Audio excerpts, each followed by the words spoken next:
और बहुत भरोसे के साथ शिव महापुराण के सावन के महीने के दूसरे सोमवार पर यह भरोसे के साथ कहता हूं, छत्तीसगढ़ की कथा में जब भी आगे आते रहेंगे, आपके ज्वाइनिंग के लेटर के साथ कई पत्र इधर भी आते रहेंगे, ये पक्का। क्योंकि तुम्हारा विश्वास कम नहीं होना चाहिए, तुम्हारा भरोसा दड़ी बना।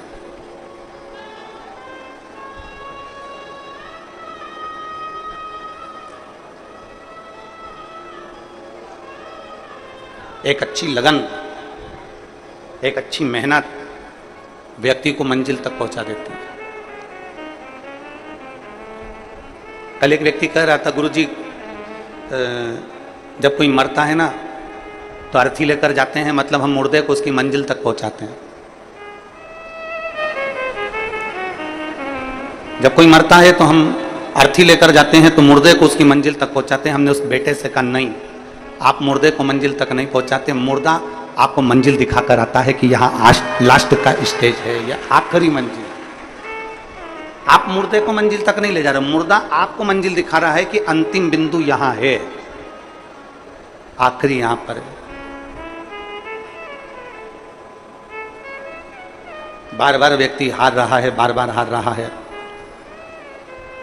और कोशिश कर रहा है, बार बार कोशिश भी कर रहा है, तो ये पक्का है कि वो जीतेगा, वो विजय प्राप्त होगा। बस मंजिल पे चलते चलते चलते चलते कहीं तुम्हारा मार्ग ना भटक जाए, उसका ध्यान तुम्हें रखना। एक घोड़ा होता है ना, तो घोड़े को दो ऐसे चोकर चोकर उसकी आंख के पास में ऐसे लगा देते हैं। बोलो देखा तुम लोगों ने, किन देखा? घोड़े को उसकी आंख के पास में ऐसे चोकर चोकर दो पट्टे उसकी आंख के पास में ऐसा लगा देते। कारण क्या होता है कि वो घोड़ा यहां वहां ना देखे, सीधे देखे, अपनी मंजिल की ओर सीधा चले। अगर वो इधर उधर देखेगा, हरी घास यहाँ मिल गई, हरी धुआं यहाँ मिल गई, वहां खाने बैठ गया, कहीं मालूम पड़ा कि चना मिल गया, चना खाने बैठ गया, कुछ मिल गया, कुछ खाने बैठ गया, इधर देखा, इधर कुछ खाने बैठ गया, आगे गया तो आगे कुछ मिल गया, तो उसने उसकी आंखों पर दो पट्टी बांध दी कि वो सीधा देखे।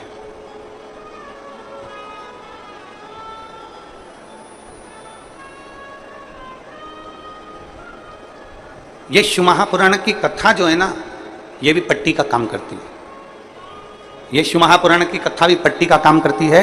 और शिव महापुराण की कथा कहती है कि ना तुम्हें इधर देखना है, ना तुम्हें उधर देखना है, अपने लक्ष्य पर और अपनी मंजिल पर देखना है, और जहां तुम्हें जाना है वहां तक तुम्हें देखना है। शिव पाने की ललकता है, भगवान शंकर को अपना बनाने की ललकता है, तो वो तुम्हारे अपने बनेंगे। एक मंजिल तक पहुंचने की ललकता है तो वो मंजिल तक पहुंचोगे। केवल तुम्हारा विश्वास जागृत होना चाहिए।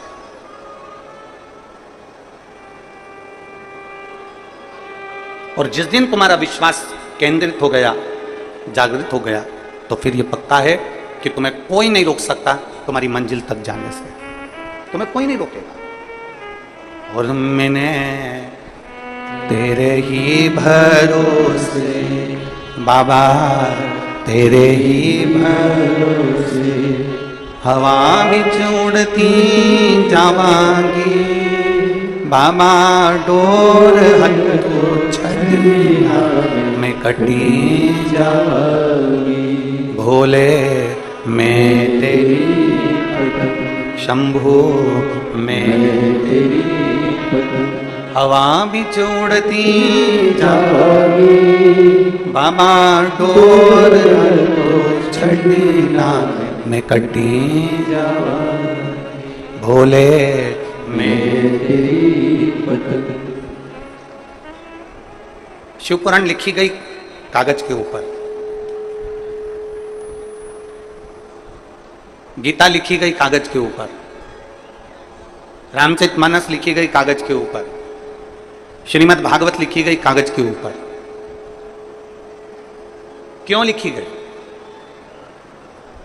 लिखने के लिए वस्त्र भी मिल जाते, लिखने के लिए और भी सामग्री मिल जाती, पर लिखा कागज पर गई है।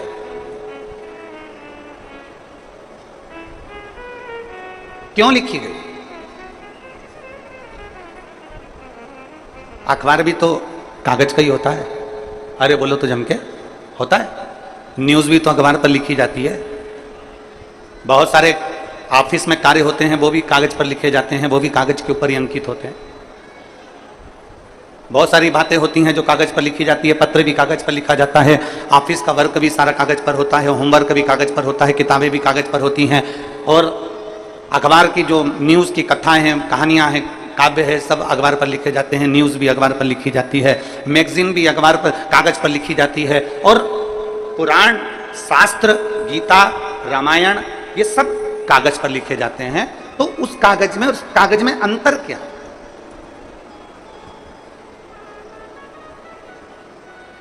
उस कागज में और इस कागज में अंतर क्या?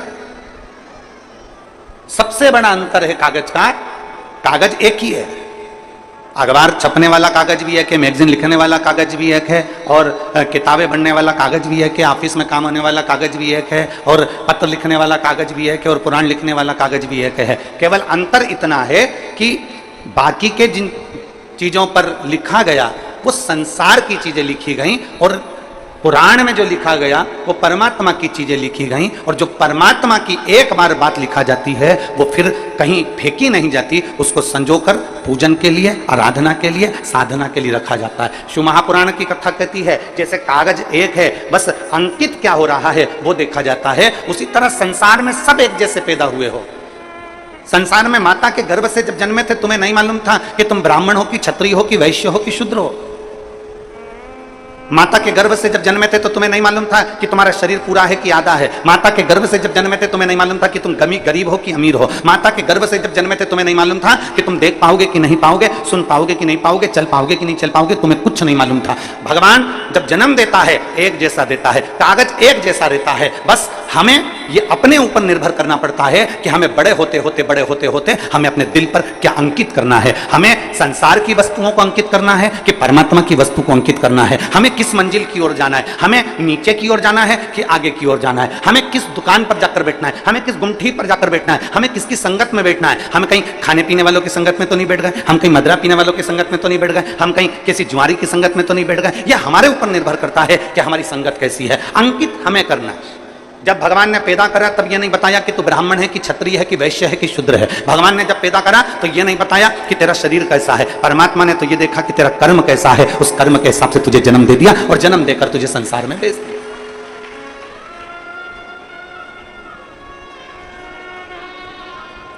अब हमारे ऊपर निर्भर करता है कि हमें कैसे बनना। एक पृथ्वी के वीर योद्धाओं में, श्रेष्ठ राजाओं में एक राजा हुए उत्तर भारत के, हर्षवर्धन।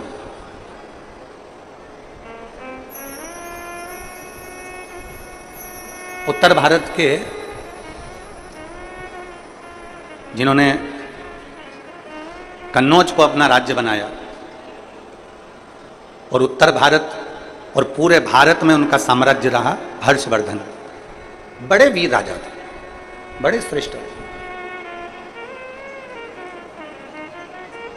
केवल एक पंजाब में उनका राज्य नहीं था, बाकी के सब जगह पर उनका राज्य था, सब।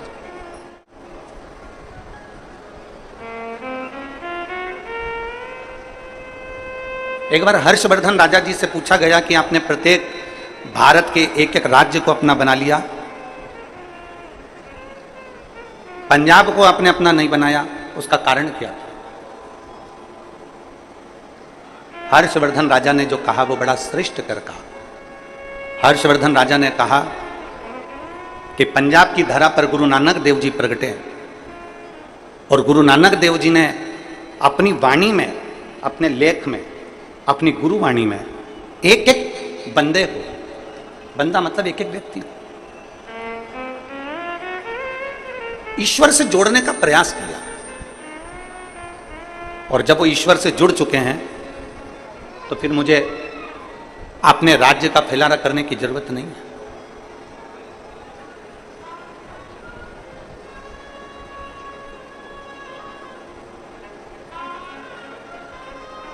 भारत की भूमि के ऐसे संत गुरु नानक देव जी, जो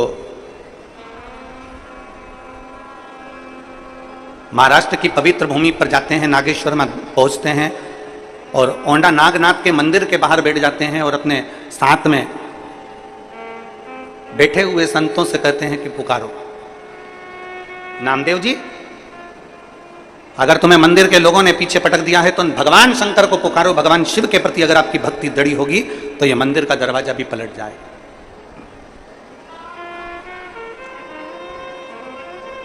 गुरु नानक देव जी के कहने पर संत नामदेव जी ने भगवान को पुकारा और भगवान देवादिदेव महादेव ने ऐसी कृपा कर दी थी कि वो नागेश्वर का मंदिर पलट दिया था। आज भी अगर महाराष्ट्र में आप दर्शन करने जाएं तो बड़ा सुंदर शिव का मंदिर है औंडा नागनाथ का।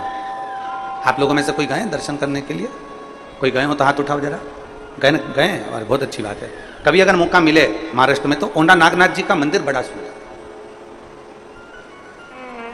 बस ये है कि वो थोड़ा मंदिर में जो शिवलिंग है वो छोटा सा नीचे की ओर है, तो थोड़ा धीरे से उसको जाना पड़ता है। एक दो लोग जाते हैं, फिर एक दो लोग निकल जाते हैं, तब एक दो लोग अंदर जाते हैं। ऐसा मंदिर का केवल एक भक्त के लिए। गुरु नानक देव जी के कहने पर, संत नामदेव जी के कहने पर भगवान शंकर ने अपने मंदिर का दरवाजा बदल दिया था।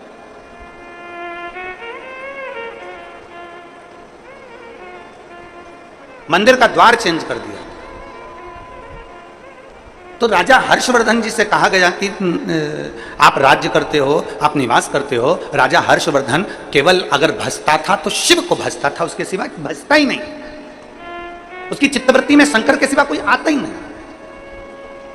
वो कहते हैं ना, तेरे सिवा कोई और मुझे भाता नहीं है। शिव के सिवा उसको कोई भाता ही नहीं है।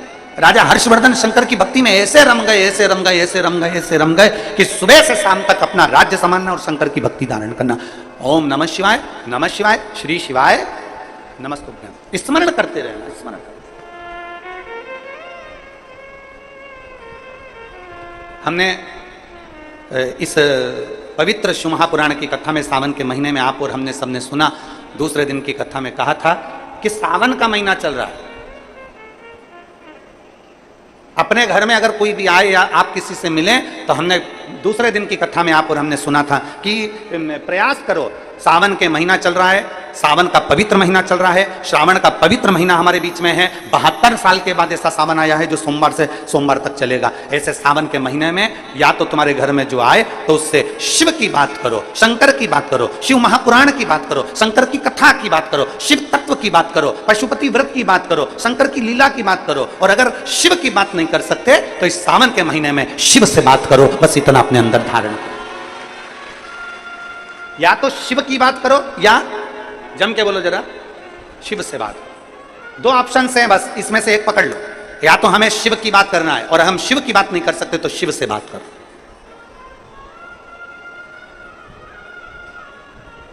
हम लौकिक बात क्यों करें? हम सांसारिक बात क्यों करें? कई लोग ऐसे होते हैं जो दिन भर कथा में बैठे बैठे इसकी निंदा कर दो, उसकी निंदा कर दो। मालूम पड़े शिव पुराण तो कम सुना पाए, भागवत तो कम सुना पाए, रामायण तो कम सुना पाए, गीता ज्ञान तो कम दे पाए। मालूम पड़ा निंदा में पूरा समय निकल गया ना। हमें किसी की निंदा ना करते हुए हमें तो केवल भगवान की, या तो शिव की बात करो या शिव से बात करो। सावन में बस इतना ही करो। आज सावन का दूसरा सोमवार है। 5 सोमवार का आपको स्मरण मालूम होगा।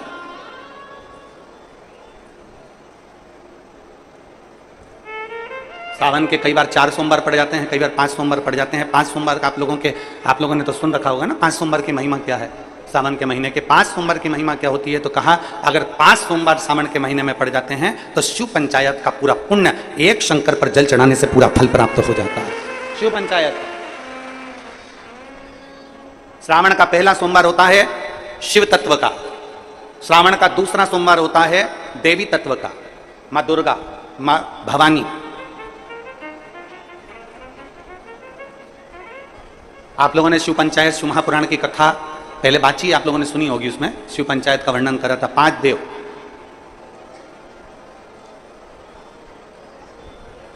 शंकर भगवान, स्वयं पंचदेव में प्रथमता प्राप्त कर कर बैठते। मां दुर्गा, भगवान नारायण, शिव पंचायत में भगवान भास्कर देव और स्वयं भगवान शिव के सुंदर आनंद धारण करने वाले श्री गणेश पंच।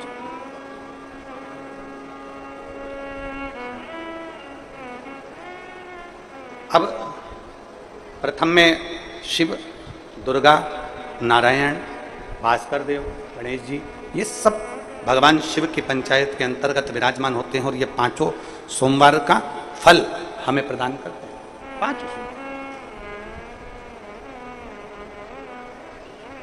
एक एक सोमवार की महत्वता है, एक एक सोमवार का क्रम है। कई माताएं उस क्रम को धारण भी करती हैं, ऐसा नहीं कि कई माताएं नहीं करती हैं, सबका अपना अपना नियम होता है। कोई शिव मंदिर में जाता है तो एक अक्षत, एक चावल का दाना शिव जी को समर्पित करता है, कोई मंदिर जाता है तो एक पुष्प शिव जी को समर्पित करता है, कोई मंदिर जाता है तो एक बेलपत्र शिव जी को समर्पित करता है, कोई मंदिर जाता है तो जल समर्पित करता है। सबका अपना अपना भाव है। जैसे तुम शिव को मना सकते हो, जैसे यहां भगवान शंकर को नहीं जा सकते।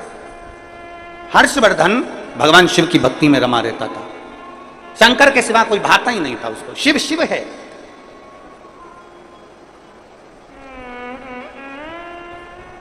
एक मां अहिल्याबाई होलकर और दूसरे हर्षवर्धन, तीसरे वीर शिवाजी, छत्रपति शिवाजी। छत्रपति शिवाजी ऐसे भारत के कई राजा,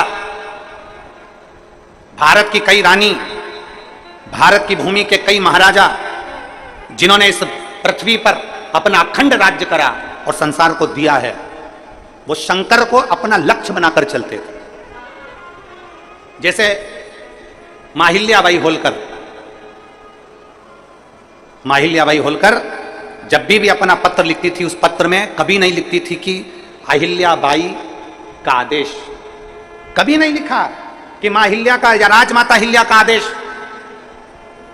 जब भी पत्र मां अहिल्याबाई लिखती थी तो उसमें लिखती थी शिव का आदेश, महादेव का आदेश। अपने पत्र में कभी नहीं लिखा उसने माता, कभी नहीं लिखा उन्होंने कि मेरा आदेश, उन्होंने कभी नहीं लिखा मां अहिल्याबाई ने कि मेरा आदेश है। उन्होंने तो लिखा महादेव का आदेश है, उन्होंने लिखा कि शिव का आदेश है, उन्होंने लिखा शंकर का आदेश है। मेरा आदेश नहीं, ये मेरा आदेश नहीं है, ये शिव का आदेश है। और मतलब शिव का आदेश है तो पूरा कौन करेगा? शिव ही करेगा। आप लोग इतने सारी मात्रा में कथा सुनने आए हो, लाखों की संख्या में आए हो, जहां तहां जगह मिली होगी, नहीं मिली होगी, गीले में सूखे में कहीं कहीं बैठे हो, अपना व्यवस्था खुद कर कर कथा सुनने के लिए आप लोग आए हो। तो तुम ये ना सोचिएगा कि आपको कथा सुनने के लिए किसी ने बुलाया है, आपके घर में कोई पीला चावल देने गया, कोई निमंत्रण देने गया, आपके घर में कोई अनाउंसमेंट करने गया। आपने तो केवल टीवी के माध्यम से सुन लिया, आपने तो केवल विश्वास के माध्यम से, किसी के माध्यम से सुन लिया, मोबाइल के माध्यम से सुन लिया कि कथा हो रही है, और आपके दिल में एक भरोसा जागृत हो गया। मतलब आपके हृदय में शंकर आकर बैठ गया, और कथा आप सुनने नहीं आए हो, कथा आपके अंदर बैठा हुआ शंकर कथा सुनने के लिए आया। ये आदेश उसका है, अपना नहीं।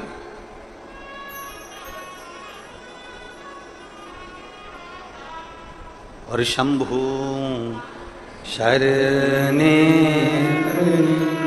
माधु घड़ी रे घड़ी दुख काटो, दया दर्शन भोले नाथ सुनो मेरी अर्जी सुनो त्रिपुरारी, आया आया मैं शरण तिहारी। भोले नाथ सुनो मेरी अर्जी सुनो त्रिपुरारी, आया आया मैं शरण तिहारी, आया आया मैं शरण तिहारी। रोग कष्टों ने मुझको है घेरा, हे सहारा भोलेनाथ है तेरा। रोग कष्टों ने मुझको है घेरा, हे सहारा भोलेनाथ तेरा। मैं पुकारूं तुझे तू बचा ले मुझे त्रिपुरारी। आया आया शरण हूँ तिहारी। भोलेनाथ सुनो मेरी अर्जी सुनो त्रिपुरारी। आया आया शरण हूँ तिहारी। आया आया शरण हूँ तिहारी। हर्षवर्धन लगा शिव की भक्ति। एक विश्वास एक के प्रति कर लो, वो आपको निहाल कर दे। एक पत्र देखिए,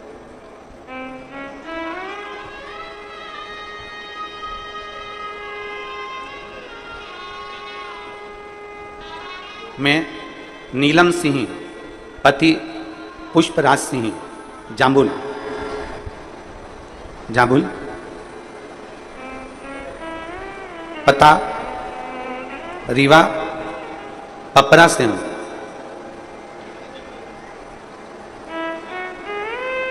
कहीं बैठे हैं क्या आप? ही हैं? श्री शिवाय नमस्ते। आइए बेलपत्र ले जावा जाए। नीलम सिंह पति पुष्पराज सिंह जामुन, स्थायी पता रीवा पंपरा से हूँ।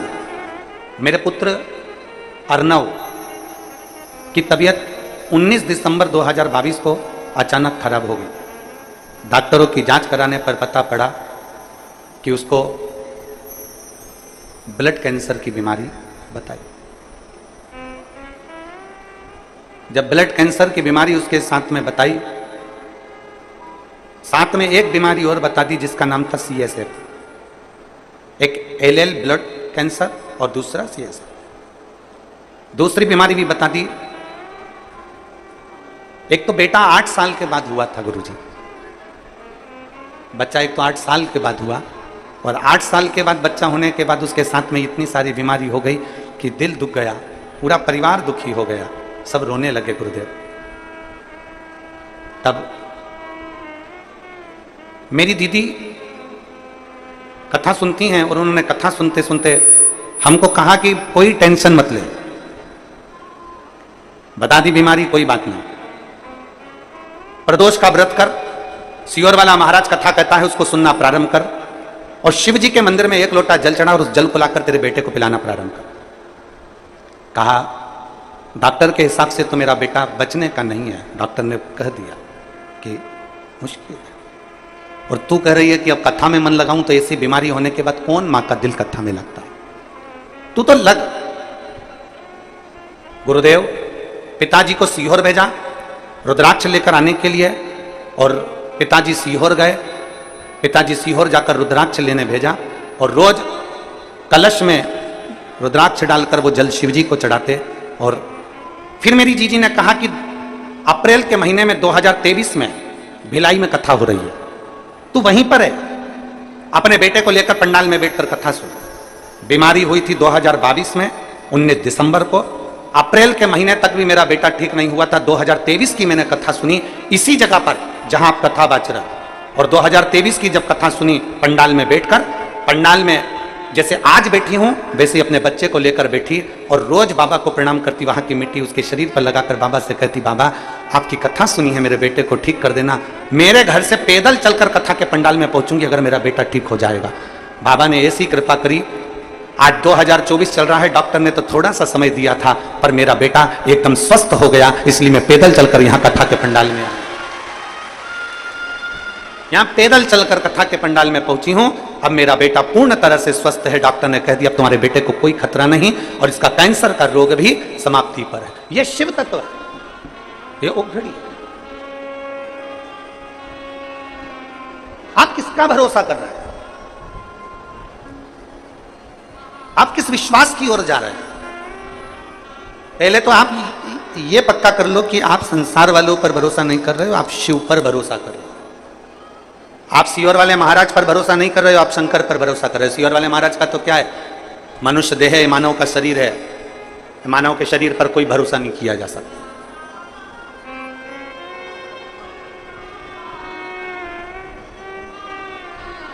मानव शरीर पर क्या भरोसा करना, मनुष्य शरीर पर क्या भरोसा करना।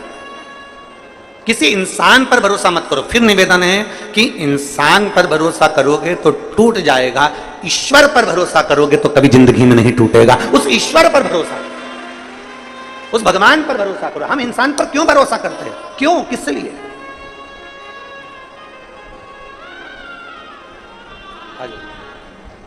आ जाओ,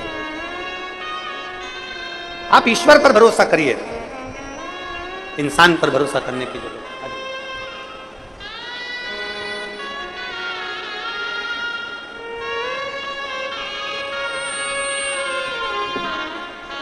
ठीक है बेटा,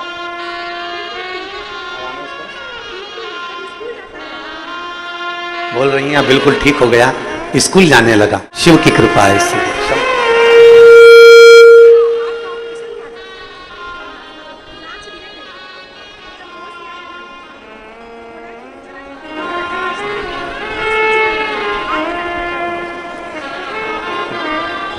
एक बेटे को शिव तत्व है, शंभु ओघड़ी, उसका भरोसा, उसकी दृढ़ता। इंसान पर करा गया विश्वास, इंसान पर करा गया भरोसा टूट गया, पर ईश्वर पर करा हुआ भरोसा कभी नहीं टूटता, कभी।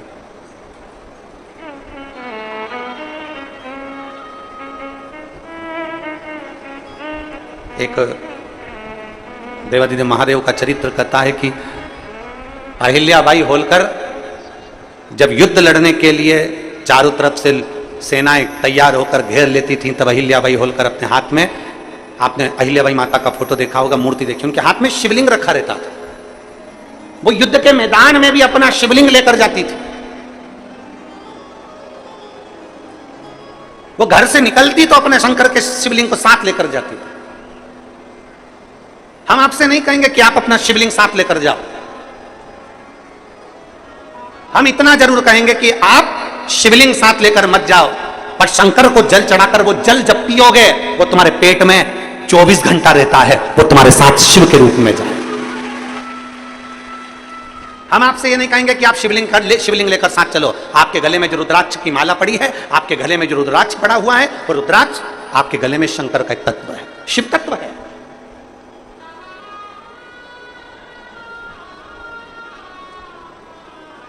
आप शिवलिंग साथ लेकर मत जाओ, पर शंकर के चढ़े हुए जल को यदि अपने ऊपर छींट भी लेते हो तो उसका भी फल है हमारे, उसका भी।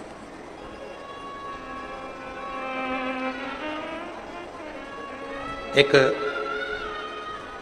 महाराष्ट्र की एक माता जी ने प्रश्न किया सीहोर ऑफिस में व्हाट्सएप पे कि गुरुजी से एक बात पूछना कि हमारे महाराष्ट्र में तो सावन अभी चालू होगा, अभी हमारे महाराष्ट्र में सावन चालू नहीं हुआ, क्योंकि वो 15 दिन बाद चालू होता है महाराष्ट्र में सावन।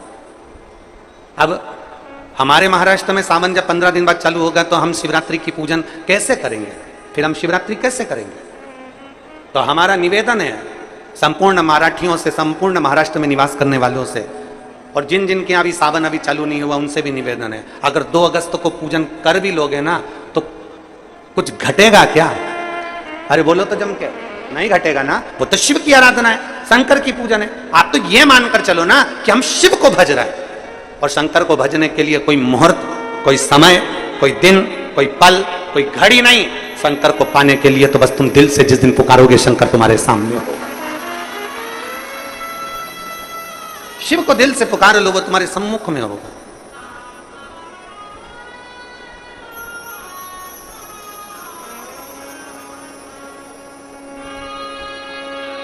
कई लोग कहते हैं गुरुजी सावन के महीने में हमारे वो परदादा जी चले गए तो सावन तो हमारे यहाँ खोट हो गई, तो हम भगवान का भजन करेंगे कि नहीं करेंगे, पूजन करेंगे कि नहीं करेंगे, शिव स्तुति करेंगे कि नहीं करेंगे, शंकर का नाम लेंगे कि नहीं लेंगे। हमारा निवेदन है, सावन में गए तो सावन में तुम खाते हो कि नहीं खाते हो?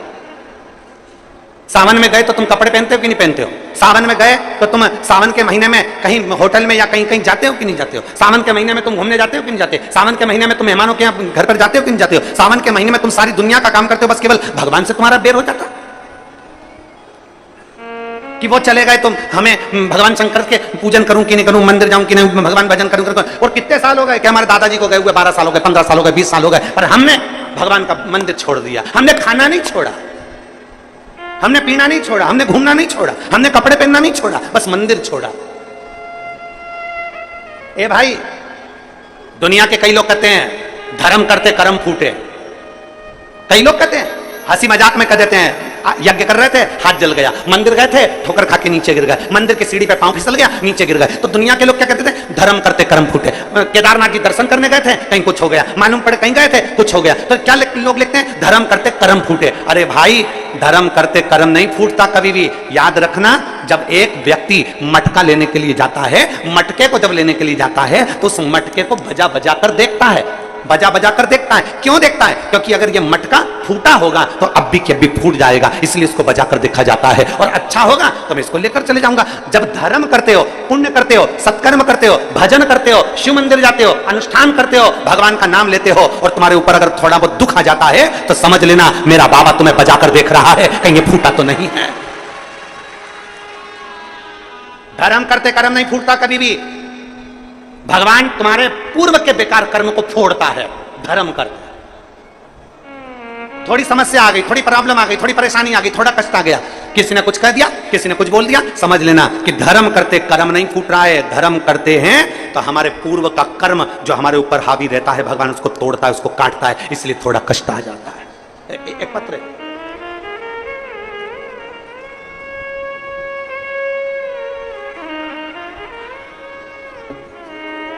मैं पूनम मौर्य, पति जितेंद्र मौर्य, ग्राम पाटन भिलाई की रहने वाली हूं। कहीं बैठी हूं तो हाथ हिला सकते हैं। मैं पूनम मौर्य, पति जितेंद्र मौर्य, ग्राम पाटन भिलाई की रहने वाली हूं। हाथ हिलाओ एक बार। आई हैं क्या? आई हैं? हाथ हिलाओ। आ जाओ, बच्चे को लेकर आई हो, आ जाओ, बेलपत्र ले जाओ। मैं पूनम मौर्य, पति राजेंद्र मौर्य, पाटन भिलाई की रहने वाली हूं। गुरुजी, मेरी शादी को 10 वर्ष बीत चुके थे, कोई संतान नहीं थी। तब मेरी मां ने आपके बारे में बताया और बताए हुए उपाय को बताया। बेटी, पशुपतिनाथ का व्रत कर। सीहोर वाले गुरुजी कहते हैं कि पशुपतिनाथ का व्रत करने से सभी मनोकामना पूर्ण होती है। तब मैंने पशुपति व्रत किया 2 बार, लेकिन फल नहीं मिला। मैंने 2 बार पशुपति व्रत करा पर मेरे को फल नहीं मिला। फिर तीज का व्रत आया, तब मेरी मां ने टीवी में आपके द्वारा फुलहरे का वर्णन सुना। आप कहते हो कि हरतालिका तीज के दिन जिस मंदिर में फुलेरा नहीं बंधा हो उस मंदिर में जरूर फुलेरा बांधो, मन की कामना पूरी होती है। 5 फुलेरे का दर्शन अवश्य करो, मन की कामना पूरी होती है।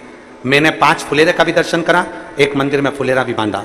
तब मेरे बाबा ने मेरी विनती स्वीकार कर ली। तब मेरा 10 साल के बाद 9 मार्च 2023 को मेरा गर्भ ठहर गया। 9 मार्च 2023 को मेरा गर्भ ठहरा, लेकिन 3 महीने पर मुझे ब्लीडिंग होना प्रारंभ हो गया। फिर हमने डॉक्टर को दिखाया तो डॉक्टर ने कहा कि बच्चेदानी में एक बड़ी गठान हो गई है। वो बड़ी गठान होने के कारण बस तुम्हारी ये तकलीफ हो रही है, बच्चे को ना रखिए। तब मेरी माँ सीहोर गई, वहां से रुद्राक्ष लाई और मुझे दिया, जिसे रोज तांबे के लोटे में रुद्राक्ष को गलाती, बाबा को चढ़ाती और उसी जल को पी लेती। फिर गुरुजी, हमारे घर 17 नवंबर 2023 को भोलेनाथ की कृपा से बेटे ने जन्म ले लिया, पुत्र रत्न की प्राप्ति हुई। पर 17 नवंबर 2023 को बेटा तो हो गया गुरुदेव, 10 साल के बाद मुझे औलाद तो बाबा ने दे दी गुरुदेव, पर वो बच्चा ना तो देखता था ना सुनता था, आंखों से भी अंधा था और कान से भी बहरा था। ताली बजाते बच्चा नहीं देखता, आंखों से उसे दिखाई नहीं देता। डॉक्टर को फिर दिखाने के लिए हम उस बच्चे को हॉस्पिटल लेकर गए तो डॉक्टर ने कह दिया ये बच्चा जिंदगी भर ना सुन सकता है ना देख सकता है। इतना दिल दुखा कि मेरे महादेव ने तो 10 साल बाद मुझे औलाद दी और वो भी अंधी और बहरी दी। तब आपने अपनी कथा में एक दिन कहा, एकांतेश्वर महादेव के मंदिर जाओ, जो एकांत में शिवलिंग है उस पे जल चढ़ाओ, एक दुर्वा चढ़ाओ, एक बेलपत्र चढ़ाओ, वहां की भूमि की रच को साफ कर आओ। हम अपने बच्चे को लेकर एकांतेश्वर मंदिर जाने लगे। डॉक्टर ने तो सर्टिफिकेट दे दिया कि ये बच्चा अंधा रहेगा और बहरा रहेगा जिंदगी भर। हमने शंकर का पीछा नहीं छोड़ा गुरुजी, और बच्चे को लेकर एकांतेश्वर महादेव के मंदिर जाना चालू कर दिया। जो मंदिर एकांत में मिलता था, शंकर का चढ़ा हुआ जल बेटे की आंखों पर और कानों पर लगा देते, बच्चे के कान में श्री शिवाय नमस्तुभ्यम बोलते, बच्चे की आंख पर हाथ फेरते, श्री शिवाय नमस्तुभ्यम बोलते। और बाबा की ऐसी कृपा हुई कि डॉक्टरों की रिपोर्ट भी पूरी नेगेटिव हो गई और मेरा बच्चा देखना भी चालू हो गया और सुनना भी चालू हो गया।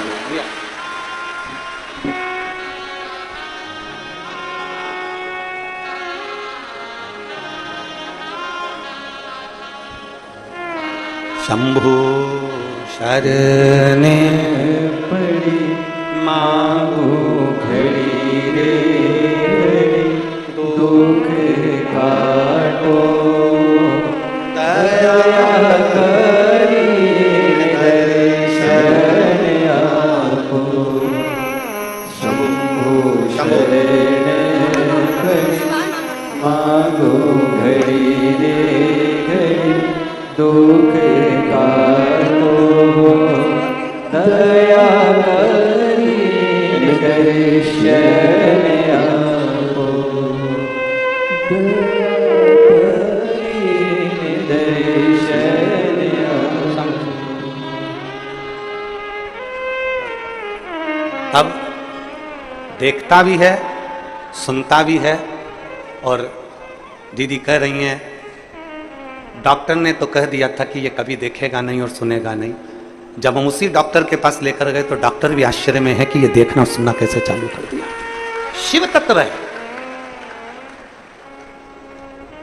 10 साल बाद उसने दिया है, किसकी सामर्थ्य था? 10 वर्ष के बाद वो देने वाला है। और जब 10 वर्ष के बाद उसने दिया है, फिर निवेदन है, शरीर उसका है, दिल उसका है, मन उसका है, चित्त उसका है, परिवार उसका है, घर उसका है, दुकान नौकरी सब उसकी है। हम तो केवल उसके आश्रित होकर जी रहे हैं और दिन रात जय महाकाल के रहे हैं। हम उसके आश्रित होकर जी रहे हैं और दिन रात जय महाकाल कह रहे हैं। हमारा है क्या? उसके आश्रित रहना है।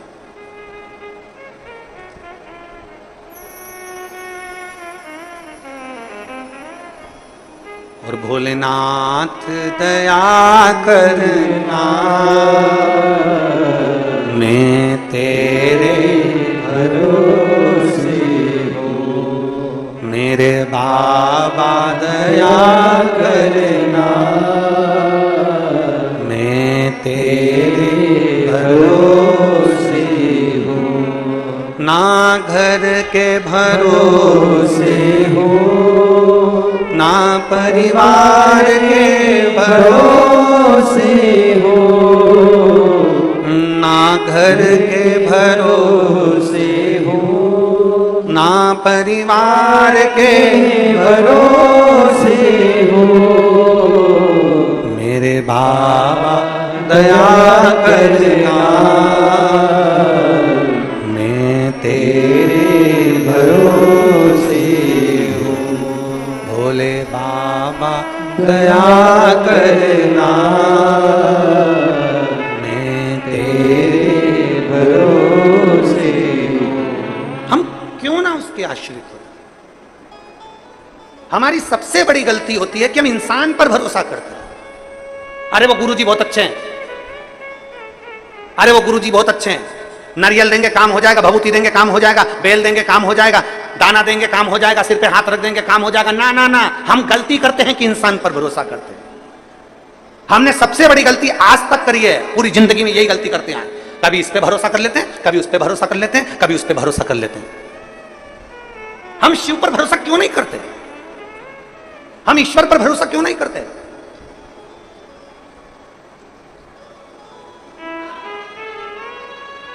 हम उस परमात्मा के भरोसे क्यों नहीं रहते? अपनी मेहनत, अपनी लगन, अपना परिश्रम। और जैसे छत्रपति शिवाजी से पूछा गया था, छत्रपति शिवाजी आप किस पे भरोसा करते हो? छत्रपति शिवाजी कहते हैं मैं अपने देवाधिदेव महादेव पर भरोसा करता हूं, शिव पर भरोसा। जब युद्ध लड़ने के लिए छत्रपति शिवाजी की सेना आगे बढ़ती थी तो एक ही नारा लगता था, हार हार महार। एक शब्द निकलता था युद्ध के मैदान में, हर हर महादेव। यह छत्रपति शिवाजी महाराज ने दिया था, यह छत्रपति शिवाजी महाराज ने दिया कि युद्ध के मैदान में लड़ने जा रहे हैं तो शिव का नाम लेकर। माहिल्याबाई ने शिव का आदेश, ये शब्द लिखा है अपने पत्रों में, शिव आदेश। यहां इंसान का आदेश नहीं चलता, शिव का आदेश चलता।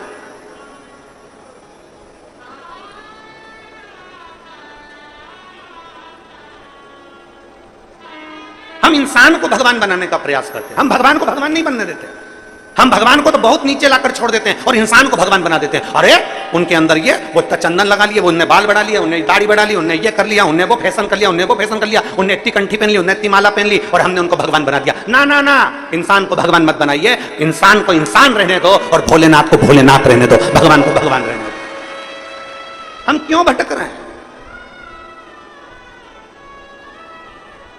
हम क्यों भटके? हम पहचानते नहीं है देवाधिदेव महादेव को।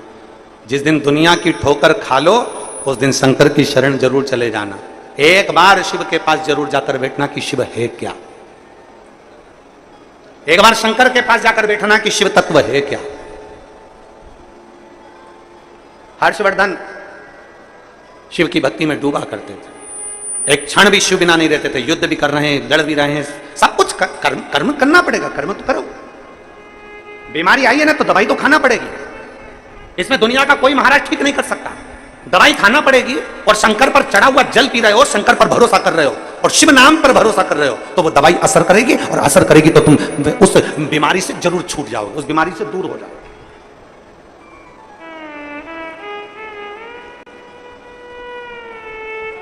अरे दुनिया का कोई महाराज ऐसा बता दो जिसको तकलीफ हुई हो, बीमारी आई हो और वो ऐसे ही ठीक हो गया ना। दवाई तो लेना पड़ेगी और उस दवाई में भी विश्वास की जरूरत है। जिस डॉक्टर ने दवाई दी है ये मान कर लेना कि वो शंकर का एक रूप है और ये मुझे ठीक कर सकता है। दवाई लेते समय तुम्हारे भीतर विश्वास होना चाहिए कि मैं कुंदकेश्वर महादेव का नाम ले रही हूं, मैं एक दिन ठीक होकर मानूंगी, ये पक्का है कि मैं ठीक हो जाऊंगी। ये विश्वास है हमारा। बोल बम का नारा है। हम शंकर के दरवाजे पर क्यों जाते हैं? हम कांवड़ चढ़ाने क्यों जाते हैं? हम शिवजी पर कांवड़ का जल चढ़ाने क्यों जाते हैं? अभी सीहोर में देख लो, महाकाल में देख लो, बाबा बैद्यनाथ जी में देख लो, बाबा धाम में देख लो, तुम्हारे छत्तीसगढ़ के कई शिव मंदिरों में देख लेना, हरिद्वार देख लो, नीलकंठ देख लो, चाहे काशी देख लो, सारी दुनिया में कांवड़ चढ़ रही है। सीहोर जाओ तभी पूरे महीने बाबा की कांवड़ चढ़ती है सीहोर में। सीवन नदी का लोग जल भरते हैं और माँ सीवन का जल भरकर कुबेरेश्वर धाम तक कांवड़ लेकर जाते हैं। लोग स्टेशन पर जैसे ही उतरते से ही पहले कुबेरेश्वर धाम नहीं जाते, सीधे सीवन नदी के तट पर जाते हैं, नदी चौरा, वहां से जल भरेंगे सीवन नदी का और वहां से पैदल चल देंगे बैग टांग टांग के कांवड़ लेकर। किसी इंसान के पास नहीं जा रहा है कांवड़ का जल लेकर, किसी मनुष्य के पास नहीं जा रहा है कांवड़ का जल लेकर, किसी मनुष्य के पास, किसी महाराज के पास नहीं जा रहा है। कांवड़ का जल लेकर, एक विश्वास को लेकर वो शंकर के पास जा रहा है। जब कांवड़ का जल लेकर, डंडा पकड़कर, बांस पकड़कर जब शिव के पास जाते हैं तो शंकर भी कहते हैं इसने मेरी कांवड़ को पकड़ा है तो मैं भी तेरे हाथ को पकड़कर रखूंगा, तुझे गिरने नहीं दूंगा। चले जा रहे हैं, बोल बम बोल बम बोल बम बोल बम बोल बम बोलते बोलते चले जा रहे, शिव का नाम लेते चले जा रहे।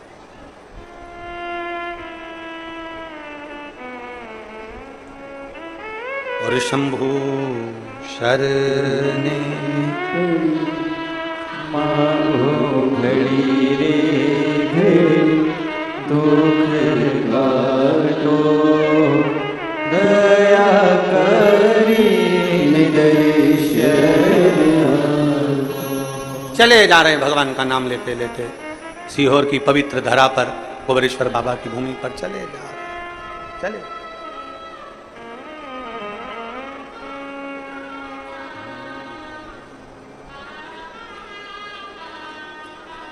शिव का नाम लेते लेते, स्मरण करते करते चले।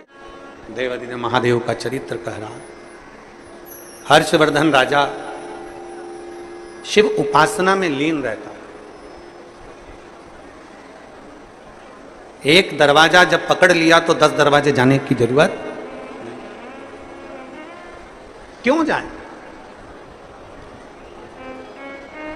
अब सौंप दिया इस जीवन का सब भार तुम्हारे हाथों में, हे हार तुम्हारे हाथों में और जीत तुम्हारे। फिर क्यों जाना?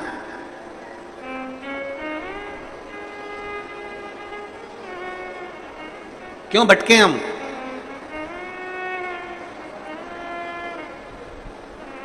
सभी लोग शिव जी के मंदिर जाते हो? जम के बोलो जरा, पक्का?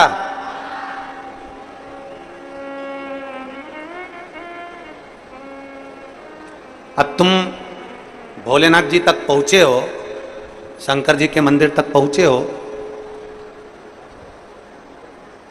तो यह भी विश्वास मानकर रखो कि तुम शिव तक आए हो तो भगवान भोलेनाथ भी, भगवान शिव भी एक दिन आपके दरवाजे पर जरूर पहुंचे।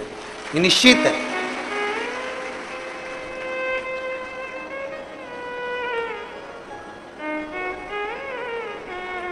आप अगर शंकर तक पहुंचे हो, आप अगर शिव तक गए हो, तो मेरा शिव, मेरा उघड़दानी, मेरा शंकर आप तक भी जरूर पहुंचे, आएगा निश्चित। राजा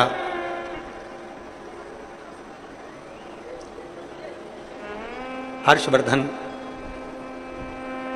जब शिव पर इतना भरोसा कर रहे थे और सब जगह से राजा हर्षवर्धन की विजय थी, हर जगह ऐसा कोई स्थान नहीं था राजा हर्षवर्धन के जीवन में जहां से उसको विजयता प्राप्त नहीं हुई, सब जगह से। एक दिन उसी की परीक्षा, जब भगवान शिव की भक्ति में जो ज्यादा जुड़ा रहता है, शंकर की भक्ति में जो ज्यादा रमा रहता है, तो उसकी परीक्षा भी शिव लेते हैं, क्योंकि शंकर उसको स्वीकार करते हैं ना।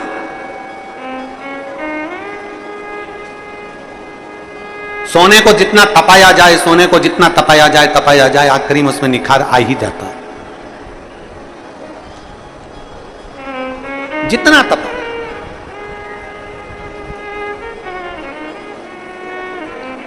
बस यह है कि थोड़ा समय लग सकता है। तुम्हारे घर में पंखा लगा है छत पे? बोलो तो। लाइट लगी है? उनके खटके लगे हैं? अरे बोलो तो, जम के लगे हैं? लाइट का खटका बंद करते हो तो लाइट बंद हो जाती है? हाँ। थोड़ी देर बाद बंद होती है कि तुरंत हो जाती है? तुरंत। और पंखा, पंखे का खटका बंद करते हो तो पंखा एकदम बंद हो जाता है क्या? नहीं, थोड़ा धीरे धीरे धीरे धीरे धीरे करते फिर पंखा बंद होता है। दो तरह के व्यक्ति संसार में रहते हैं, एक लाइट की तरह, बल्ब की तरह, ट्यूबलाइट की तरह एकदम खटका बंद तो वो बंद, और एक पंखे की तरह बंद कर भी दो तो धीरे धीरे धीरे बंद होते हैं।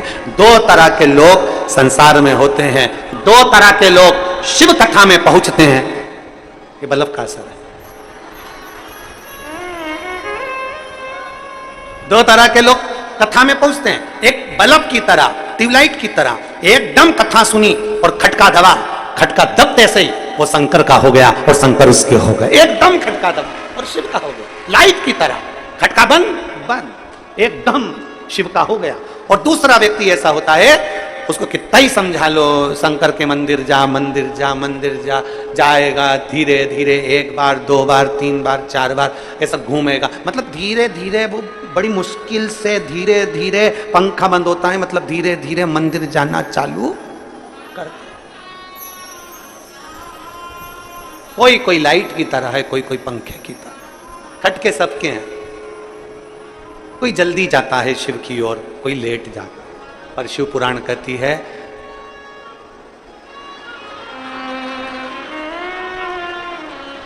लाइट भी कह रही हमारी कथा की है तो हम तो मचकेंगे।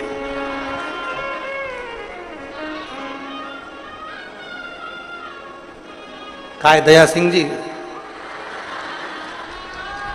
क्या यार डीजे की लाइट तो ना लगा दी है इसमें है?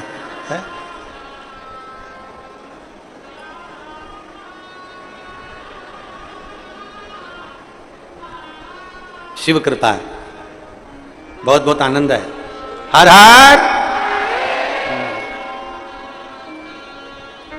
कोई लेट बनता है, कोई जल्दी बनता है, पर शिव को जल चढ़ाने वाला एक दिन सेठ जरूर बनता है। थोड़ा लेट हो सकता है, पंखा धीरे धीरे धीरे धीरे, थोड़ा समय लग सकता है, थोड़ा समय लगेगा,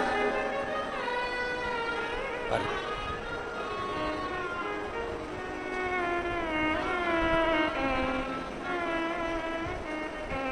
थोड़ा समय लग सकता है, पर मेरा शिव मिलेगा।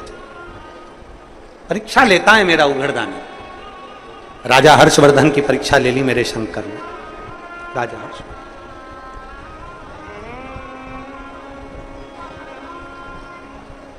और राजा हर्षवर्धन की परीक्षा ली जब मेरे शंकर ने, एक ब्राह्मण का रूप लेकर हर्षवर्धन के सामने आ गए। राजन, तू शिव का भक्त है, शंकर का उपासक है, शिव की पूजन करता है, तो शंकर जैसा बनो ना। अगर तुम शिव के भक्त हो तो शंकर जैसे बनो।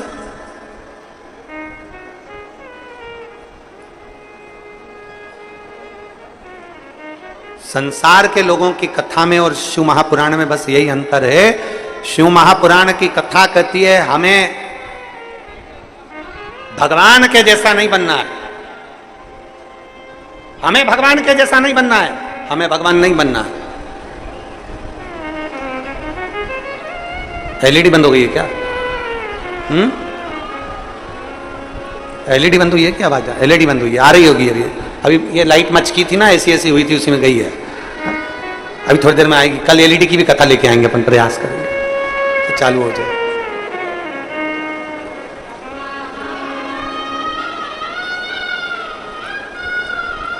थोड़ा समय लगता है पर मिलता जरूर, ओगरदानी जरूर आता। अब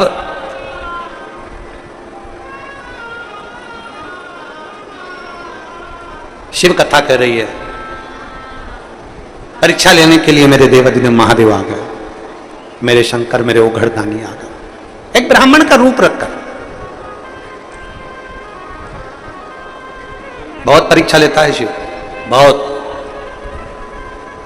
जैसे जैसे शिव के नजदीक आते चले जाओगे वैसे वैसे शिव परीक्षा लेना प्रारंभ कर देगा आपकी। बहुत परीक्षा लेता है। एक पत्र है,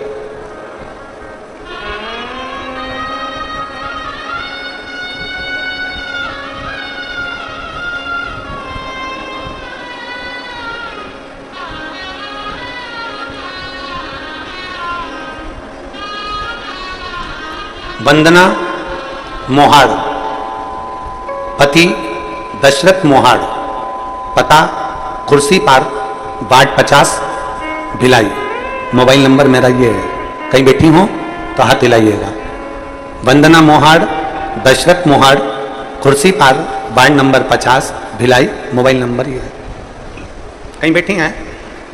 आ जाओ, एक बेलपत्र लेकर चले जाना। आ जाइए। गुरुजी, मेरे भाई की तबीयत अचानक से खराब हो गई, हम लोग हॉस्पिटल लेकर गए तो वहां वेंटिलेटर पर रख दिया, फिर थोड़ा सा ठीक हुए तो उन्हें वेंटिलेटर पर से हटाया, सोनोग्राफी के लिए लेकर गए। सोनोग्राफी करने पर और बहुत सारी जांचें करने पर पता चला कि उनको कैंसर हो गया, और कैंसर हो गया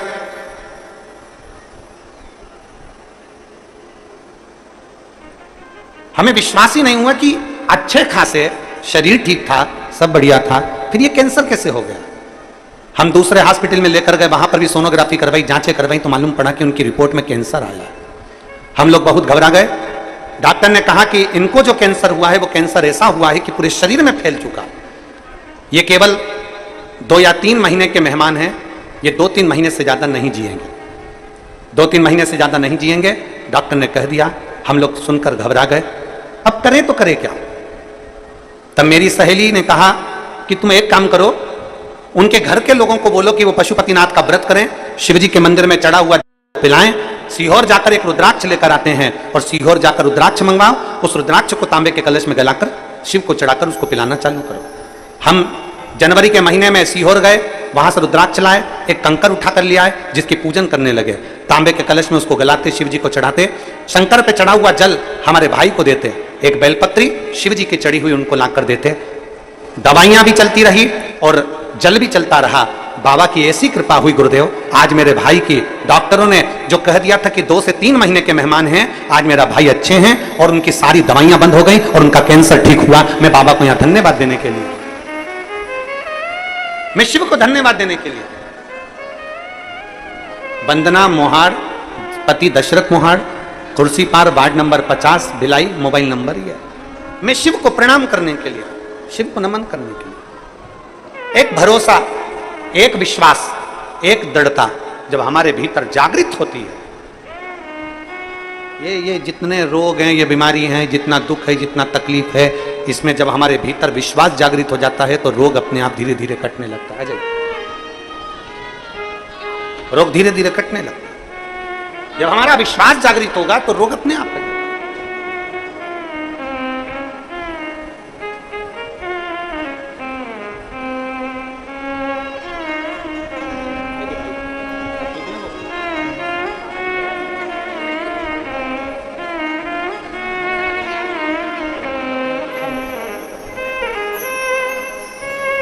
एक विश्वास हमारे भीतर जब जागृत होता है, एक भरोसा हमारे भीतर जब जागृत होता है, और विश्वास और भरोसे के साथ जब हम चलते हैं तो शिव हमारे शब्द को, शिव हमारे हृदय की बात को, शिव हमारी वाणी को अवश्य श्रवण करें। और शंभु शरणे पड़ी मांगू घड़ी रे घड़ी, दुख काटो दया करीन दर्शन। एक विश्वास के साथ हम शिव के पास। राजा हर्षवर्धन की परीक्षा प्रारंभ। शिव जी ने परीक्षा ली, ब्राह्मण का वेश रख लिया मेरे भोलेनाथ ने। राजा हर्षवर्धन के पास में पहुंचे। आप शिव बनिए ना। शिव महापुराण की कथा कहती है, शिव कभी मत बनो, भगवान कभी मत बनो। शिव महापुराण की कथा कहती है, भगवान के चरणों का कोई दास हो, उस दास का भी कोई दास हो, उस दास का भी अगर कोई दास हो तो उसके चरणों की धूल बन जाओ, पर भगवान बनने का प्रयास मत करो।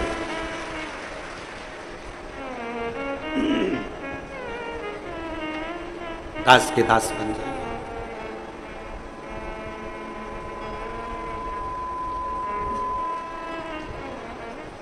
वो कहते हैं ना, अगर खुद पर भरोसा है जमाना क्या बिगाड़ेगा। अगर खुद पर भरोसा है जमाना क्या बिगाड़ेगा।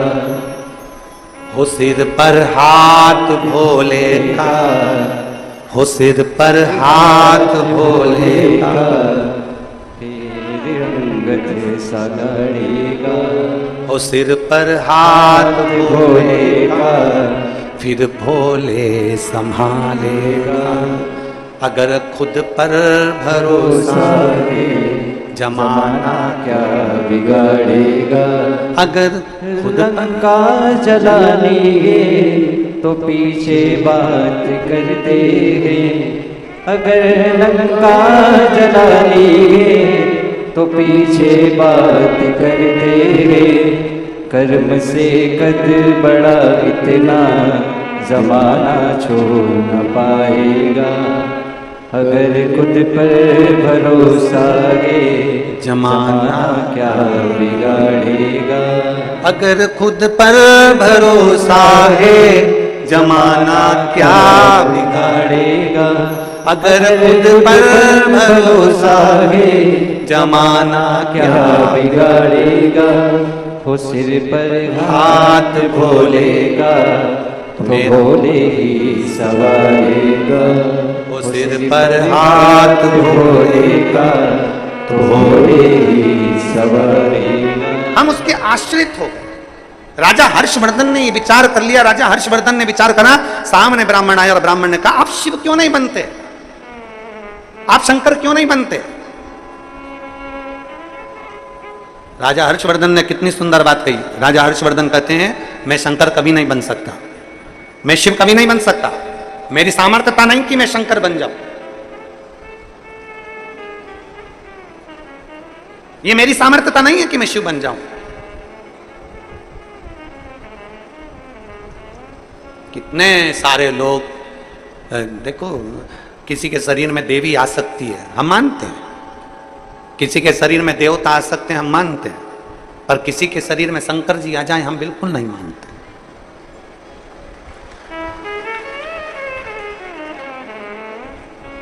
देवी देवता, देवी जी रहती है ऊपर, नारायण रहते हैं ऊपर, भगवान रहते हैं ऊपर, ये सब जो जो गए वो आ सकते हैं, पर जो पृथ्वी से गया ही नहीं तो आएगा कैसे।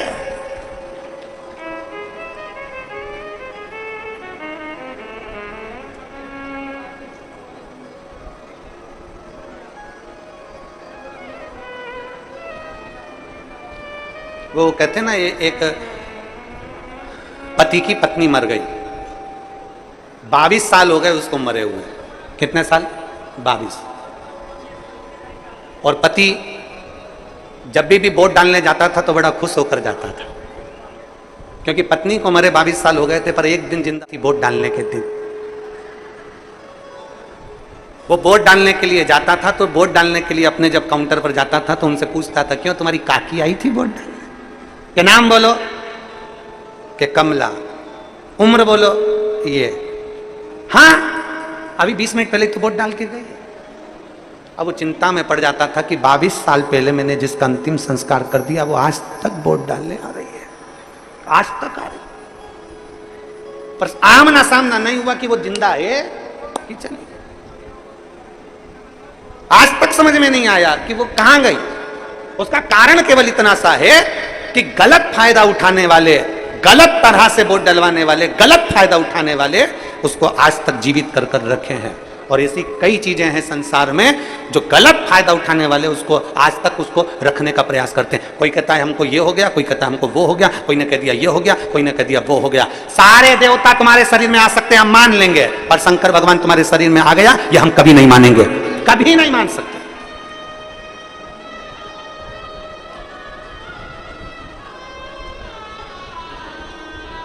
जिंदगी भर नहीं मान सकते कि शिव किसी के शरीर में आ सकता है, नहीं, क्योंकि मेरा शंकर ब्रह्मा ब्रह्म लोक में रहते हैं, भगवान विष्णु वैकुंठ लोक में रहते हैं, इंद्र इंद्र लोक में रहते हैं, गरुण वरुण अपने लोक में रहते हैं, मेरा शिव पृथ्वी पर रहते हैं। शंकर भगवान अगर पृथ्वी पर रहते हैं तो फिर उनको आने की जरूरत नहीं पड़ती, उनको तो पुकारा जाता है, वो स्वयं आकर खड़े हो जाते हैं, शरीर में नहीं आते, वो स्वयं आते हैं।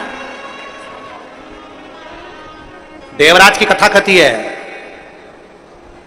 देवराज ब्राह्मण की कथा कथी है। देवराज के जब प्राण छूटे तब शंकर भगवान नंदी लेकर आए।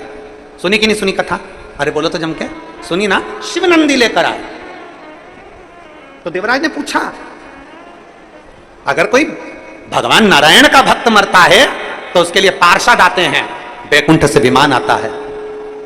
कोई भगवान का भक्त मरता है तो उसके लिए पार्षद आते हैं, वैकुंठ से विमान आता है, उसके लिए अप्सराएं आती हैं, उसके लिए ये आता है, उसके लिए वैकुंठ से विमान आता है। पर हे भोलेनाथ, तुम्हारा कोई भक्त मरता है तो उसके लिए कोई गण नहीं आता, उसके लिए कोई दूत नहीं आता। शंकर भगवान कहते हैं जब एक लोटा जल चढ़ाने वाला, मेरे मंदिर में आने वाला, मेरी कथा सुनने वाला जब आखिरी में प्राण त्यागता है, उसको लेने के लिए मैं किसी को नहीं भेजता, अपने नंदी को लेकर आता हूं, नंदी पर बिठा कर ले जाता हूं।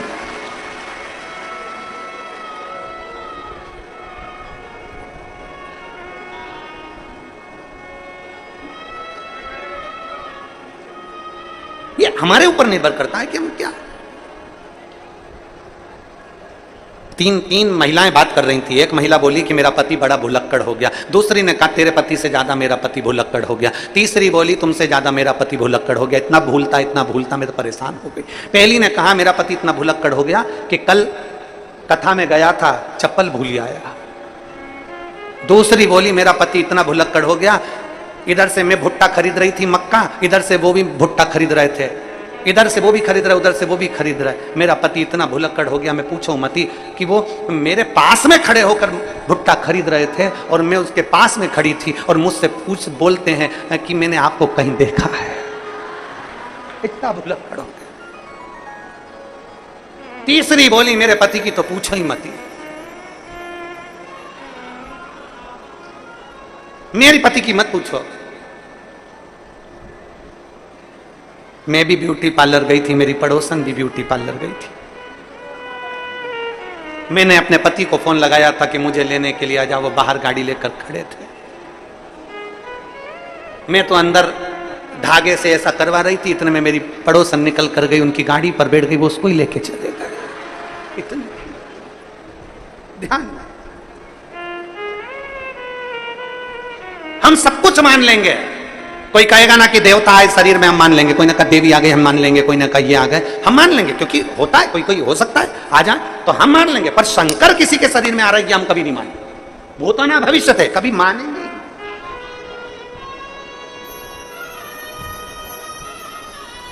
और आ भी गए और किसी ने कह दिया उनके शरीर में शंकर जी आ रहे हैं, तो हम कहेंगे हमको जरूर बुलाना। शंकर जी विष पिए थे तो हम भी थोड़ी बहुत लेके आ जाएंगे। प्रयास करेंगे कि ओरिजिनल है कि डुप्लीकेट है। प्रयास नहीं बाबा, मेरे वो घरदानी शंकर राजा हर्षवर्धन कर रहे हैं अपनी भाषा में, मैं शंकर नहीं बन सकता। राजा हर्षवर्धन कर रहे हैं अपनी कथा में, मैं शिव नहीं बन सकता। उत्तर भारत के राजा कर रहे हैं हर्षवर्धन, में शंकर कभी नहीं बन सकता। शिव नहीं बन सकता, पर शंकर के चरणों के दास का दास का दास का दास बन सकता हूं। हम शिव नहीं बन सकते।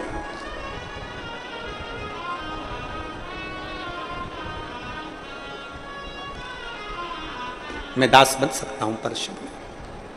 ठीक है, ब्राह्मण के रूप रखे भगवान शंकर ने कहा अगर तुम शिव नहीं बन सकते तो शंकर जैसा तुम दान तो कर सकते हो। रावण को उन्होंने सोने की लंका दी, भस्मासुर को उन्होंने सोने का कंगन दिया, सबको उन्होंने सब कुछ दिया, तुमने क्या दिया? तो इतने में हर्षवर्धन राजा बोले हाँ इतना जरूर कर सकता हूं कि शिव जैसा दान मैं भी कर सकता हूं, तो चलो मेरे साथ दान करने। अपने राज्य कन्नौज से निकले हर्षवर्धन राजा। भविष्य पुराण की कथा कहती है हर्षवर्धन राजा अपने राज्य से निकले और निकलकर सीधे रथ पर अपना सारा अंबारी, सोना चांदी, हीरा पन्ना, नगर में जितना भी था, पीतांबर अंबर सोना चांदी जो जो था सारा की सारा गाड़ियों में भर लिया। राजा हर्षवर्धन प्रयागराज की भूमि में चले गए।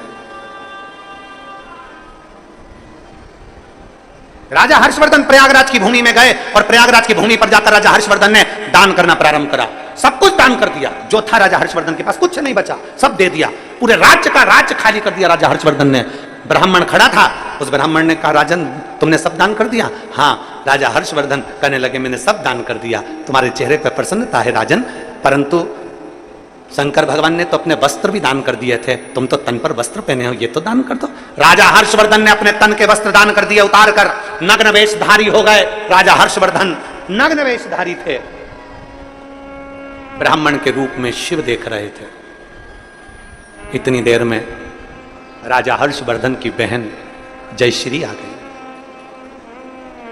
राजा हर्षवर्धन की बहन का नाम था जयश्री। जयश्री आई, जयश्री ने देखा मेरा भाई नग्न, भैया तेरे वस्त्र सब दान कर दिए, राज्य का सोना चांदी हीरा पन्ना माणिक मोती सब दान कर दिए, कपड़े नहीं। नहीं, जयश्री ने उसी समय पर अपने भाई को वस्त्र दिए, ये पहन ले। राजा हर्षवर्धन की आंख से जल बहने लगा, नैनों से आंसू बहने लगा। ब्राह्मण पास में खड़ा था तो उसने पूछा राजन तुमने सब दान कर दिया इसलिए रो रहे हो?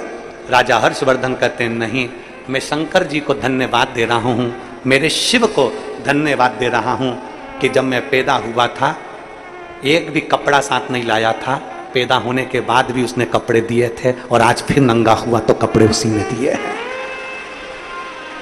आज फिर नग्न हुआ तो कपड़े उसी ने दिए हैं, मैं उसको धन्यवाद दे रहा हूं। राजन तुम तुम्हारे महादेव को कोस नहीं रहे, तुम तुम्हारे शिव को अपशब्द नहीं कर रहे, ब्राह्मण कर रहा है कि तुम तुम्हारे शंकर को अपशब्द नहीं कर रहे, तुम तुम्हारे शिव को कुछ बोल नहीं रहे।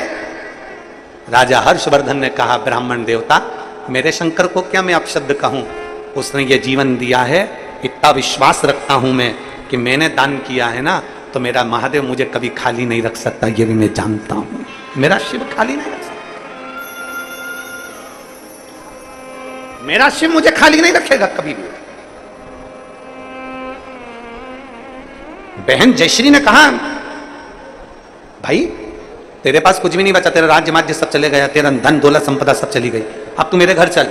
जयवर्धन ने कहा, हर्षवर्धन ने कहा, हर्षवर्धन कहते हैं मैं चले तो जाऊंगा, हर्षवर्धन कहते हैं बहन मैं तेरे घर चले जाऊं, मना नहीं है, पर मेरा विश्वास कहता है लेने वालों ने सब कुछ लिया होगा, लेने वालों ने पूरा राज्य लिया होगा, लेने वालों ने पूरी संपदा ली होगी, पर जिस शंकर के मंदिर में मैं पूजन करता था वहां शंकर अकेला बैठा होगा। उसके सोने के पात्र भी ले गए होंगे, उसके बर्तन भी ले गए होंगे, उसकी अंबारियां, उसकी चांदी, उसका हीरा भी ले गए होंगे, पर शंकर अकेला होगा। मुझे मेरे शंकर के लिए मेरे नगर में जाना पड़ेगा, मेरे शिव के लिए।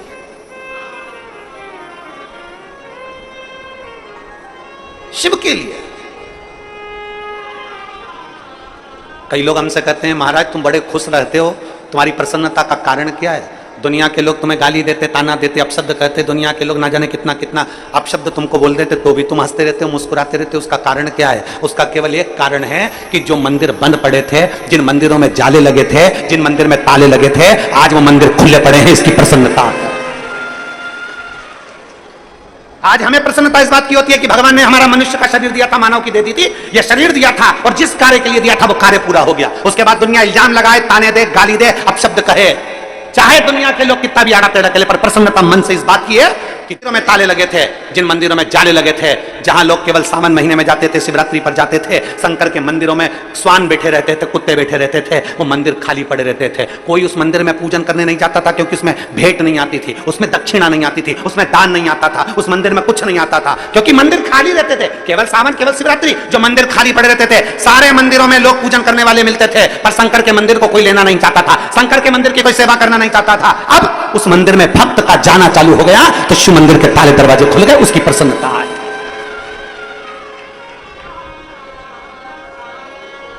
उसकी एक प्रसन्नता हमारे जीवन में है, वो मंदिर के ताले खुले, वो मंदिर के गेट। राजा हर्षवर्धन कह रहे हैं मैं मेरे सत्ता के लिए, वैभव के लिए, धन के लिए नहीं जाऊंगा, मेरे महादेव के लिए जाऊंगा, मेरा महादेव का शिवलिंग वहां पर है। अब ये सोचकर आप अगर शंकर के लिए सोच रहे हैं, आप अगर शिव के लिए सोच रहे हैं, आप अगर महादेव के लिए सोच रहे हैं, आप अगर भगवान शंकर के लिए विचार कर रहे हैं, आप अगर भगवान शंकर के लिए विचार कर रहे हैं, तो ये निश्चित है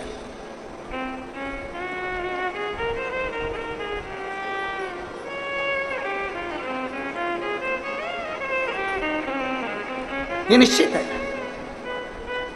कई लोग हमसे कहते रहते हैं गुरुजी वो यूट्यूब पर उनके इतने चाहने वाले, इंस्टाग्राम पे उनके इतने चाहने वाले, फेसबुक पे उनके इतने चाहने वाले, ट्विटर पर उनके इतने चाहने वाले, और आप चलाते हो, आपके उसमें इतने नहीं। हम उनसे एक ही बात कहते हैं, कभी मौका मिले, मोबाइल पर चाहने वाले जितने भी हों, हम आपसे भी कहेंगे, निवेदन करेंगे, उनसे भी, तुमसे भी कहेंगे, वो अपनी जगह पर हैं कि कौन कितना चाहता, पर सबसे ज़्यादा चाहने वाले, इंसान से ज्यादा चाहने वाला वो परमात्मा होना चाहिए, उससे ज्यादा कुछ नहीं, उससे ज्यादा कुछ नहीं।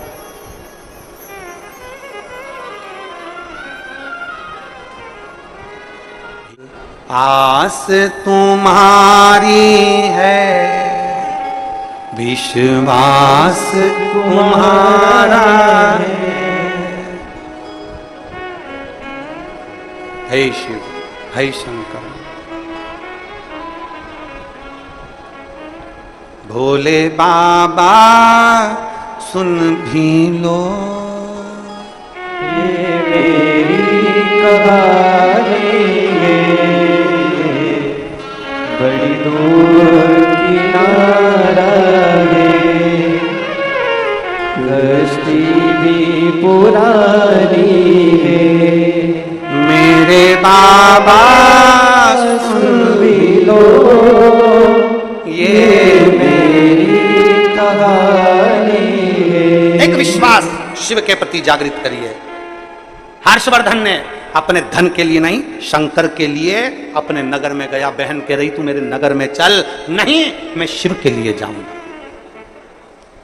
शिव के लिए, मैं शंकर के लिए जाऊंगा, मैं किसी के लिए नहीं, मेरे शिव के लिए जाऊंगा। और सारी समस्या का हल बोल बम का नारा है। मेरे शंकर के लिए जाऊंगा। आप सबसे निवेदन है, शंकर के मंदिर में जल चढ़ाने जाऊं ना तो ये सोचकर मत जाना कि मेरा बाबा सुन ही नहीं दिया। नहीं, मैं शिव के लिए जाऊंगा, मैं शंकर के लिए जाऊंगा। कैसे नहीं सुनेगा?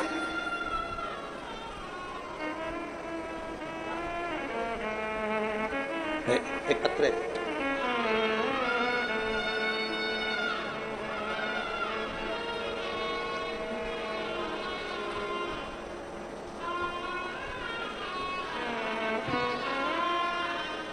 रुक्मणी तिवारी, पति का नाम राजेश तिवारी, टीकरी पारा, गंडई, जिला राजनांदगांव, छत्तीसगढ़ की निवासी हैं। कहीं बैठी हो तो हाथ हिला सकती हैं। आप ही हैं? बच्चा लाए हो साथ में? ले आओ, ले आइए। मैं क्या बखान करूं गुरुदेव? शादी के 2-3 साल तक हमने इंतजार करा कि बच्चा होगा, नहीं हुआ। 4 साल निकल गए, 5 साल निकल गए, 6 साल निकल गए, 7 साल निकल गए, 8 साल, 9 साल, 10 साल निकलते चले गए, पर संतान का सुख नहीं हुआ। फिर क्या करें? किसी के कहने पर आपकी कथा सुनना प्रारंभ करी। टीवी के सामने बैठते, आसन लगाकर कथा सुनते। 2-4 कथा सुनी, नहीं हुआ। कई लोग कहते हैं कि टीवी के सामने बैठकर कथा सुनो तो भी संतान का सुख। 4 कथा सुन ली, नहीं हुआ। 5 कथा सुनी, नहीं हुआ। पर हमने भी कथा नहीं छोड़ी गुरुदेव, कथा सुनते रहे। फिर आपने सफेद आंकड़े की जड़ का प्रयोग बताया, वो किया और पशुपतिनाथ का व्रत करना प्रारंभ करा। और 10 वर्ष के बाद 12 जुलाई 2023 को मेरे घर में संतान की प्राप्ति हुई। मैं बाबा को धन्यवाद देने के लिए। और ये केवल एक पत्र नहीं है, ऐसे ना जाने कितने पत्र हैं जो संतान का सुख जब डॉक्टर भी मना कर दे। और बैठे होंगे यहाँ पर, बहुत सारे बैठे होंगे। अब किसी और जैसा बोल दें, कईयों को दिए हैं बाबा, कई। और कई, किसी के यहाँ 3 साल, किसी के यहाँ 2 साल, किसी के यहाँ 5 साल, किसी के यहाँ 10 साल, किसी के यहाँ 8 साल, किसी के यहाँ 12 साल, किसी के यहाँ 14 साल। बैठे हो क्या ले लेके? कईयों के पत्र हैं।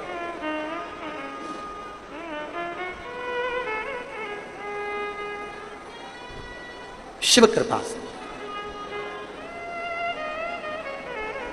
और तेरी कृपा बिना ना हिले एक भी अणु, लेते हैं श्वास तेरी कृपा से तनु तनु। बखान क्या करूं मैं रातों के ढेर का, जपटी भगवत में खजाना कुबेर का। गंगाधार मुक्ति द्वार ओमकार तू, बोले ओमकार तू। आयो शरण तिहार शंभुतार। ये कृपा शिव की है। राजा हर्षवर्धन ने केवल शिव को चुना, शंकर को, और अपनी बहन के घर नहीं गए। अपने ही नगर में, राज्य में जो शंकर का मंदिर था वहां गए। हम आपसे भी कहते हैं, रोज कथा में कहते हैं, तुम्हारे घर के पास में, तुम्हारे नगर में, तुम्हारे मोहल्ले में, तुम्हारी कॉलोनी में, तुम्हारी सोसाइटी में, तुम्हारे क्षेत्र में जो शंकर का मंदिर हो, सबसे पहले वहां जाकर जल चढ़ाओ। क्योंकि वहां जल चढ़ाओगे तो एक ना एक दिन बाबा तुम्हें सीहोर तक कुबरेश्वर बाबा बुला ही लेगा। वहां जाओ। जो पड़ोस के ही मंदिर नहीं जाते, वो दूसरी जगह मंदिर में कैसे दिल लगा पाएंगे? अब कई लोग कहते हैं गुरुजी हम पास के मंदिर में जाते हैं ना तो लोग हमको अपशब्द कहते हैं। भैया आ गए, कई लोग कह देते हैं ये आ गई सीहोर वाले महाराज की चेली। कोई कहता है बताओ ये सामने में ढोंग कर रहे हैं। कोई कुछ कहेगा, कोई कुछ कहेगा, कोई कुछ कहेगा। एक बात आप लोगों से पूछें, तुम कभी टाकीज देखने गए हो फिल्म? अरे बोलो तो जम के गए हो? टाकीज में फिल्म देखने जाते हो तो कभी कोई टोकता है क्या? बोलो तो जम के नहीं। मॉल में घूमने जाते हो, सामान वामान खरीदने, बाजार में, वो कौन कौन से बाजार होते हैं बड़े बड़े, उनमें घूमने जाते हो, सामान लेने जाते हो, कोई टोकता है तुमको? नहीं। कभी तुम पिकनिक मनाने गए, कोई टोकेगा? कहीं पानी पतासे के ठेले पर पानी पूरी खा रहे हो, कोई टोकेगा? चाउमीन खाओगे, कोई टोकेगा? गलत काम करोगे, कोई टोकेगा? कभी नहीं। दुनिया के लोग कभी बेकार जगह पर नहीं टोकते। दुनिया के लोग हमेशा, जब तुम सनातन धर्म की ओर आगे बढ़ोगे तो दुनिया के लोग तुम्हें पांव पकड़कर खींचेंगे और अपशब्द कहकर पीछे करने का प्रयास। फिल्म देखने पर कोई नहीं टोकेगा, गलत काम करने पर कोई नहीं टोकेगा, पर जहां तुम आगे बढ़े। कई लोग कहते हैं गुरुजी हम मंदिर जाते हैं ना तो लोग अपशब्द कहते हैं, ताना देते हैं, आड़ा टेढ़ा कहते हैं, तो हम उनसे कहना चाहते हैं क्यों चिंता करते हो, कोई आड़ा टेढ़ा बोले तो बोलने दो ना। वो कौन सा एक लाइन थी, एक गाना गाया है ना किसी ने, वही है नाम वाला जो बदनाम है, ऐसा कुछ है, तेरे अंगने में मेरा क्या काम, ऐसा ही ना।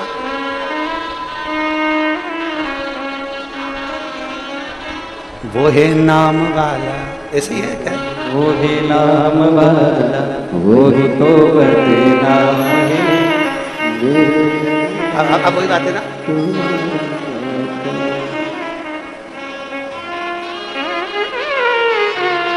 जो दुनिया के लोग कुछ भी कहे, अब देखो एक सहजता है, अगर तुम किसी से स्नेह करते हो ना तो ही तो लोग ताना देंगे, तुम किसी से स्नेह करते हो, प्रेम करते हो तो ही तो लोग अपशब्द कहेंगे। अरे देख लो तुम्हारे लड़के को, देखो जरा तुम्हारे लड़के को, वो उससे बात कर रहा था, देखो तुम्हारी मोड़ी को, छोरी को, वो उससे बात कर रही थी। मतलब कहीं प्रेम से जुड़े तो लोगों ने फिर कहना चालू करा, ये पक्का है जिस दिन तुम महादेव से प्रेम से जुड़ोगे ना तो लोग तुम्हें अपशब्द कहना चालू करेंगे, ताना देना चालू करेंगे। प्रेम बस जुड़ी है।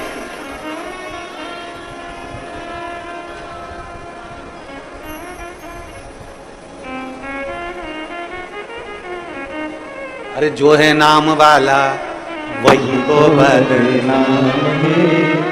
जो स्मरण करेगा, जो भजन करेगा, जो कीर्तन करेगा, मंत्र जाप करेगा, नाम जाप करेगा, सनातन धर्म की ध्वजा लेकर आगे बढ़ेगा, उसी को लोग बदनाम करेंगे। तुम क्या चिंता करते हो? फिर से बोलो, अरे जो है नाम वाला वही तो बदनाम है। जो भगवान की विरल भक्ति को धारण करे, जो भजन में लग जाए, जो कीर्तन में लग जाए, जो रोज रोज कथा सुनने जाएंगे तो लोग ताना दे देंगे, ये चल दी, पागल हो गई है, बावरी हो गई है, मूर्ख हो गई है, अकल नहीं है, इनकी अकल तो ना जाने कहां चली गई है, लोग कहेंगे।